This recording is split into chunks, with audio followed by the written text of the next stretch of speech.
So, back when I was 23, I was running a gaming channel on YouTube and streaming on Twitch. It wasn't huge or anything, maybe a few hundred regular viewers, but it was a fun hobby and I made a bit of side money from it. I lived with 2 roommates and worked as a programmer remotely, so I had plenty of time for streaming. There was this one commenter who started showing up regularly on my streams, username TechIzzard89. At first, he was just another viewer, but he started giving really helpful advice about games and streaming equipment. We'd chat in the comments, and eventually he sent me a Discord friend request so we could talk more easily. I accepted it without thinking much about it. Connecting with viewers was part of building a community. We started messaging pretty regularly about gaming stuff, optimal settings for streaming, which capture card to buy, that kind of thing. After a few weeks of casual conversation, he suggested we should meet up at a local gaming convention that was happening in the city. I thought, why not? It'd be cool to meet someone from the community in person.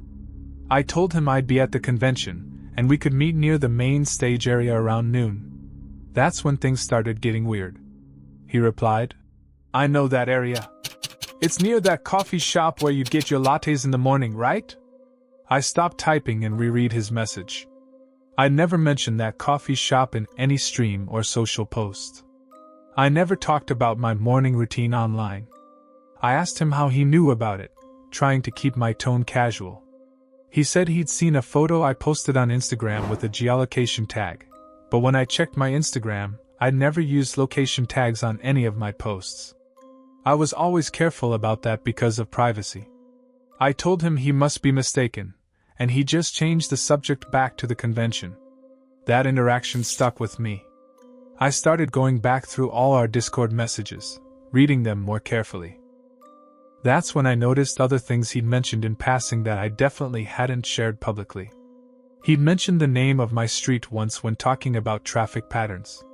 He'd correctly guessed what kind of car I drove. He'd made a comment about one of my roommates by name, even though I'd never mentioned my roommates' names in streams. I thought maybe he'd piece stuff together from old clips. So, I checked my VODs. Nothing. No slips, no accidental house shots. I checked my Twitter, my YouTube community tab, even a dead Facebook page I hadn't touched in years. No breadcrumbs that would add up like that. I started looking at my own habits. Did I ever stream with a window open behind me? Not really. Did a delivery driver's logo reflect on my monitor once? I scanned a few thumbnails, zoomed in, felt stupid, but no. I checked my privacy settings everywhere. Everything was locked down already, but I tightened what I could. I even Googled myself to see what a stranger would see. There wasn't much. A few old coding forum posts in my channel. Nothing that explained how he knew my street or my roommate's first name. 2 days before the convention, he DM'd to confirm. "Still on for noon?" I was about to say yes and felt my hands pause over the keyboard. I typed, deleted, typed again, then I asked him straight, "How do you know where I get coffee?" He sent a long paragraph about reverse image searching a selfie I'd posted. He claimed a random background sign gave it away. I looked at the selfie. No sign, just my wall and a poster. I told him that didn't make sense. He sent a shrug emoji and said maybe it was a different post. That night, I brought it up to my roommates.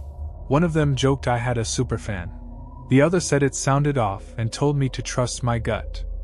I slept badly and kept replaying his messages, noticing tiny phrases I'd glossed over. He'd once said, "Your cul-de-sac is a nightmare when the city does leaf pickup." I never said I lived on a cul-de-sac. He joked about blue hatchbacks being cursed a week after I bought a blue hatchback. The pattern felt too specific to be guesses. By morning, I felt sick to my stomach reading through those messages. I checked all my social media privacy settings again, made sure everything was locked down. I hadn't doxed myself accidentally. I'd been careful from the start. I decided to directly confront him about it. I sent him a message asking how he knew so many personal details that I'd never shared online.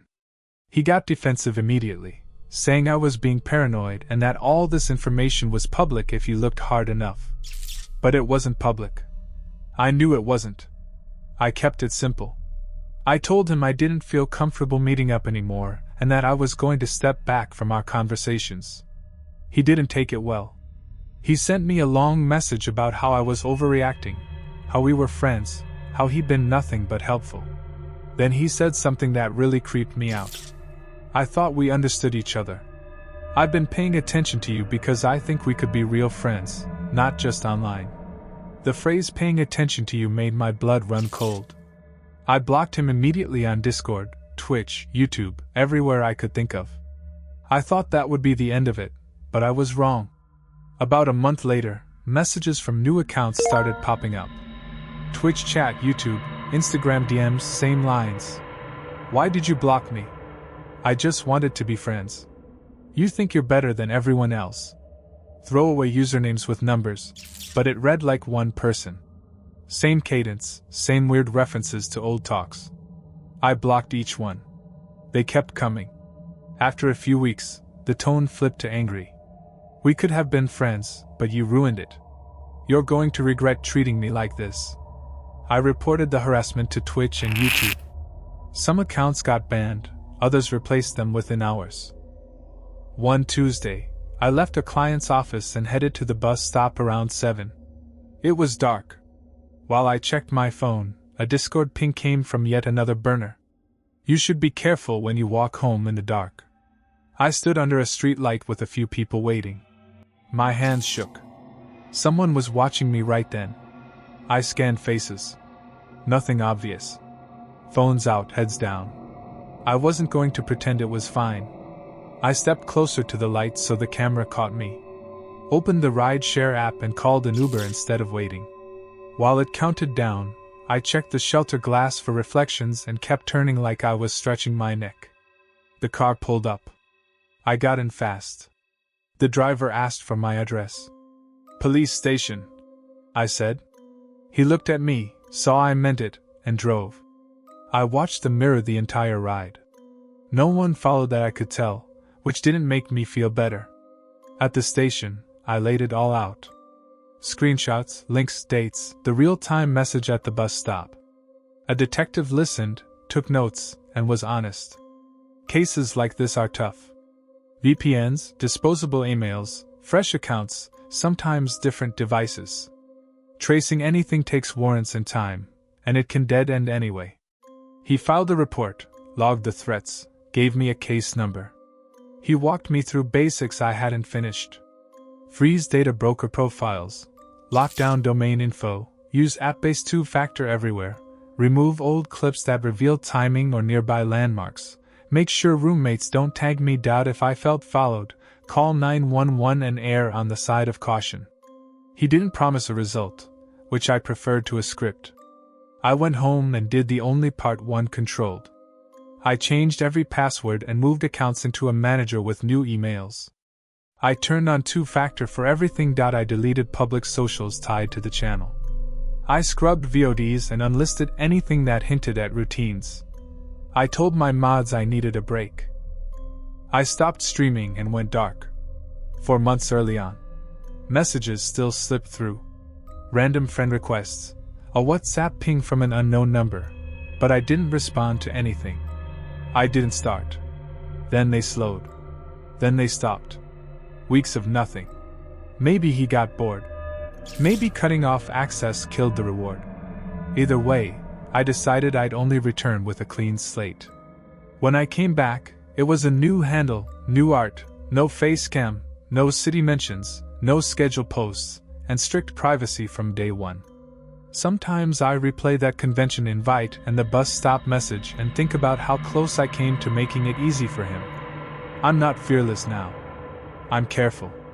Content is fun again, but with rules. If something feels off, I act.